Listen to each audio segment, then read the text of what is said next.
તો મિત્રો નીકળી ગયા છીએ માઉન્ટ આબુ તરફ. જય શ્રી કૃષ્ણ મિત્રો. કાલ આખો દિવસ ઉદયપુરમાં રખડ્યા, ખરેખર બહુ જ મજા આવી. ઘણું બધું રખડ્યા ત્યાં, અને એમાં પોઈન્ટ લગભગ 7 થી 8 પોઈન્ટ આવી ગયા છે. જેમ કે સિટી પેલેસ ફૈરા, ન્યાય જો તમે હરખું ફરો બધું તો તમારે લગભગ 4 થી 5 કલાક થાય. એટલે આપણે 3 કલાક ફર્યા, કેમ કે બધા બીજા પોઈન્ટ લેવાના હતા, એટલે 3 કલાક ત્યાં ફર્યા. અને બાકી પિછોલા લેક ગયા હતા, ત્યાં બોટ રાઇડિંગ કર્યું.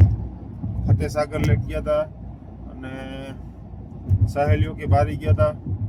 બગીચો છે ત્યાં પણ બધું સારું છે જોવા જેવું. કલાક ત્યાંય પણ ટાઈમ નીકળી જાય. અને બાકી ગયા હતા કરણી માતા ટેમ્પલ, જ્યાં રોપવે છે ત્યાંય પણ મજા આવી. છેલ્લો પોઈન્ટ એ લીધો હતો, એટલે બધા પોઈન્ટ ફરાઈ ગયા છે. જો ગાડી લઈને ગયા હોત ને તો એકેય પોઈન્ટ ના ફરત, મતલબ એટલા બધા પોઈન્ટ ના ફરત. આપણે 2 થી 3 પોઈન્ટ લઈ શકત વધીને.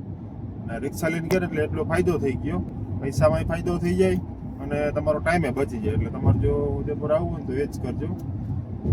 અને તમે બધું રખડી શકો, ફરી શકો, જોઈ શકો. તમે પોતાની પર્સનલ ગાડી લઈને ફરતા હો તો તમે એમાં ધ્યાન ના દઈ શકો. નીકળી ગયા છે અટાણે માઉન્ટ આબુ સાઈડ. જોઈને આગળનું જણાવજો.